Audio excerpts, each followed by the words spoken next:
Ya, tidak dicabut kalau memang pemerintah itu tidak merasa dirinya itu ancaman. Ya karena itu kalau Anda mau demo, pastikan bahwa kekuasaan itu jatuh. Kalau tidak jatuh, tidak ada gunanya bagi mereka.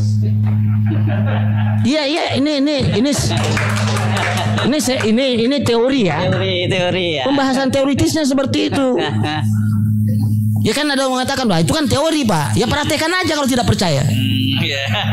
Pasti jatuh itu. Kalau Anda berkemah tapi kalau Anda cuma datang di sana menakut-nakuti, dan dia mengatakan saya tidak takut kok.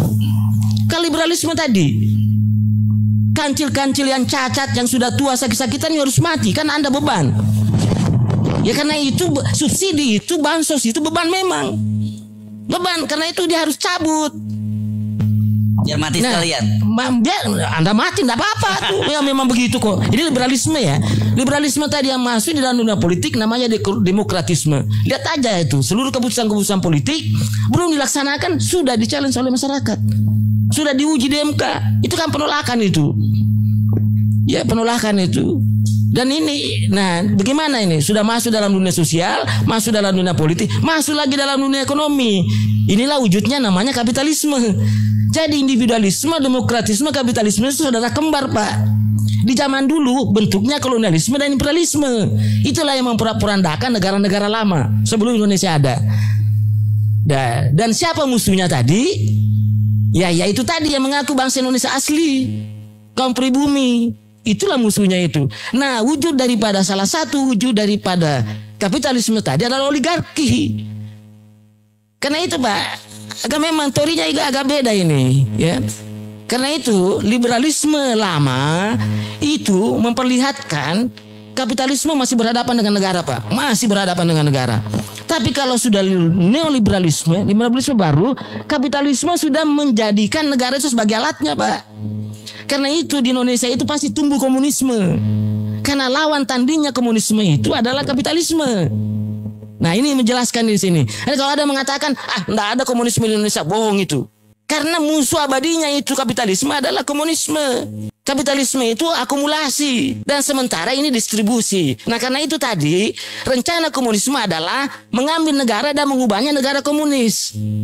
Kalau tadi dia sudah mengambil negara menjadi alatnya tadi.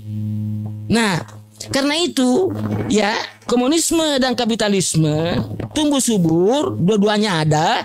Karena itu menjadi sasaran itu kaum pribumi Indonesia asli, bangsa Indonesia asli dan tentu Islam mayoritas. Itu yang dijadikan alat untuk saling menyerang keduanya. Karena itu kedua kelompok ini berpecah. Nah itu juga indikator ketika ada kapitalisme sangat kuat di negara itu atau neolib ya dan komunisme ada, pasti pembelahan sosialnya sangat tinggi. Percaya saja. Ya silakan aja meneliti. Itu teori standar itu. Ya artinya itu disintegrasi itu sangat tinggi itu. Ya disintegrasi politik ya tentu ancaman terhadap stabilitas dan sudah pasti tidak ada istilah tadi kan pertanyaannya terus bagaimana dengan pemerintah? Tidak bisa. Ini apalagi situasinya kan menarik. Ya kapitalisme ingin sistem kapitalisme ya, barat sistem ekonominya kan sistem ekonomi liberal. Ya kan? Sementara komunisme ingin sistem komando. Ya kan? Sementara rakyat ingin berusaha sendiri. Namanya sistem ekonomi kerakyatan ini. Ini ada tiga ini. Sistem ekonomi bertarung di Indonesia. Ya kan? Nah, apa yang saya sarankan di sini? Hentikan itu konglomerasi. Hentikan itu liberalisme. Hentikan itu pasar bebas. Artinya kalau pasar bebas bikin pasar itu tertutup. Karena itu jangan impor. Ya, boleh ekspor tetapi politik pangan sudah terpenuhi. Itu. Tapi kan tidak ada jaminan seperti itu.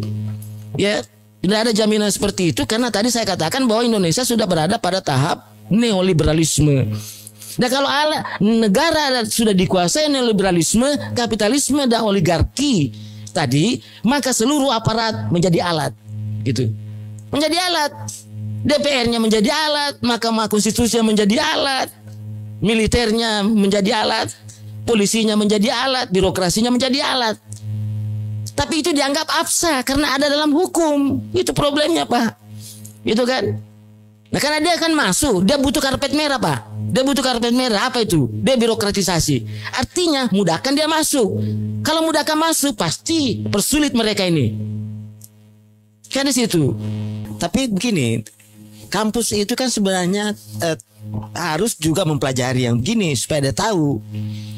Yang saya khawatirkan itu kalau dia sudah berada di liberalisme tapi dia tidak paham itu. Dia menganggap apa yang saya lakukan ini baik gitu kan. Dia tidak sadar itu. Ini kan tadi yang misalnya gini, kok kenapa ada istilah subsidi itu? Kan ini istilah ini dungu ya. Kalau pakai logika itu. Dalam teori welfare state, negara kesejahteraan, lah memang tugasnya negara seperti itu. Jadi tidak ada istilah subsidi. Makanya saya bilang subsidi itu, bansos itu, seperti CSR itu sebenarnya adalah suap politik kepada rakyat agar jangan berontak, agar kapitalisme ini tidak terganggu, agar oligarki ini nyenyak tidurnya tuh. Dikasih landas seperti itu. Yang seharusnya tidak perlu dibicarakan, yang perlu diusir itu oligarki. Yang perlu diselesaikan itu kapitalisme tadi. Yang perlu disadarkan pemerintah. You jangan jadi alat kapitalisme, you jadi bagian daripada oligarki itu. Itu harus disadarkan bahwa rakyat sejahtera makmur itu tujuan negara itu tadi. Jadi sudah clear itu. Sumber daya manusia. Kan negara menyelenggarakan pendidikan. Tujuannya lahir orang-orang cerdas, orang-orang hebat untuk memperkuat kapabilitas ekstraktif sistem politik kita. Untuk apa itu? Supaya seluruh sumber daya yang ada, sumber daya alam tadi dikelola oleh sumber daya yang hebat, ya kan? Lahirlah sumber daya buatan yang kita pakai sama-sama. Kan tadi ada tambang nih, tambang minyak. Diolah oleh orang pintar, kemudian jadi bensin, jadi solar dan sebagainya, didistribusikan kepada masyarakat supaya dia sejahtera, supaya dia makmur. Itu tujuan negara didirikan tuh. Ya. Nah, tadi saya jelaskan bahwa ternyata ya ada penyimpangan dari penyalahgunaan teori negara oleh liberalisme tadi. Ya kalau masalah tadi ya testimoninya Bang Batiar, berarti dugaan saya benar bahwa Bu Sri Mulyani itu adalah agen neolib itu kan. Saya memang mencurigai karena gini, kalau teman-teman di ekonomi mempelajari ekonomi ANSI dalam pengertian utang dan investasi, dia akan melihat itu sebagai financial resources. Tapi kalau saya di ilmu politik mempelajari ekonomi politik, utang dan investasi itu ancaman, bahaya itu. Itu masuk neokolonialisme, imperialisme di situ. Ya. Apa dalilnya tadi? Banyak teori pembagian dua dunia menjelaskan ada itu. Teori pembangunan. Kalau semua pembangunan itu bertujuan baik itu, tidak ada itu teori underdevelopment itu.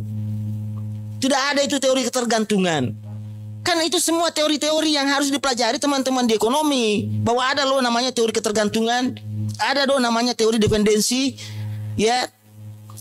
Teori underdevelopment, ada teori neoimperialisme, ya kan? Sekarang ini apa caranya negara lain untuk menguasai kita, sumber daya kita? Ya pakai teori neoimperialisme tadi. Didik orang banyak, ya. Jadikan dia kaki tangan, jadikan dia komprador masuk, ya kan? Supaya dia bekerja untuk negara lain. Kan dia tenang. Makanya tadi kan saya bilang tadi, kalau mau aman tempatmu, mau nyaman tidurmu, tidak ada pilihan lain sekarang kecuali berkoalisi 3 kelompok. Yang pertama bandit politik tadi yang terbawa, bandit, Anda jadi bandit, iya kan? Misalnya jadi preman, yang kuasai lahan itu Anda yang di situ jadi premannya, itu pasti ada di situ kan? Atau misalnya dalam pilkada Anda yang bagi-bagi duit itu tadi, yang menyuap itu tadi kan? Ya untuk kepada rakyat. Nah ini rakyat harus disadarkan juga. Nah itu saya, ya itu nah tadi penjelasan saya sebenarnya untuk memberikan pemahaman ya kepada seluruh masyarakat Indonesia bahwa jangan terlalu banyak berharap perubahan sekarang. Bahwa hitungan ekonominya, datanya Pak Antoni sudah siang malam selalu menyebut kok. Gitu. Saya cuma mengatakan jangan terlalu banyak berharap. Saya sudah berkesimpulan bahwa Indonesia sudah berada pada satu ya kondisi di mana dia sudah mempraktikkan neoliberalisme, di mana negara menjadi alat kapitalisme, alat oligarki. Karena itu jangan pernah berharap petani, nelayan, peternak itu bisa berdaya, dalam ini hidup sejahtera. Tidak ada ceritanya itu. Karena teorinya mata dia mengatakan kancil-kancil yang cacat, yang sudah tua sakit-sakitan, seharusnya mati. Kalau Anda hidup, ya Anda beban bagi kami. Kenapa beban? Ya kami capek-capek berusaha, ya ada untungnya ternyata Anda mau dapat. Kan gitu logikanya itu kan. Nah karena itu ya tadi apa yang disebut bansos sekarang BLT, lah itu kan hanya menjelaskan bahwa ini loh ada kompensasi saya berikan. Kompensasinya adalah supaya Anda jangan bergerak. Makanya itu tadi saya katakan kan, kalau Anda mau demo hitung-hitung aja. Sekarang jangan hitung-hitung juga. Karena sekarang kalau negara itu neoliberal tak peduli Bapak. Ya tadi saya kata hanya ada satu yang bisa membuat dia terhentak, ya menggoyang kursinya. Kalau Anda tidak mampu menggoyang kursinya, tidak bakalan itu. Itu teori standar Pak saya sampaikan itu. Ya karena itu kalau datang demonstrasi jam 8 pulang jam 4 sore, ya pasti itu sudah tenang-tenang itu kan. Tapi coba kalau Anda pakai di situ demo, ya Anda berdemo di situ, ya gantian di situ, bawa peralatan, ya kan, semakin ditembak ada yang mati muncul lagi. Wow, tumbang pemerintahan itu Pak, tumbang kekuasaan. Kenapa? Teorinya menjelaskan bahwa ketika seseorang berkuasa di punggung harimau, dia tidak bisa bertahan. Itu teorinya, ya. Dan penguasa yang tidak punya legitimasi dan justifikasi sulit mempertahankan kekuasaannya. Itu teorinya, Pak. Kalau tidak percaya teori, praktekkan aja. Kan gitu itu tadi. Ya, saya kira gitu. Ya, oke.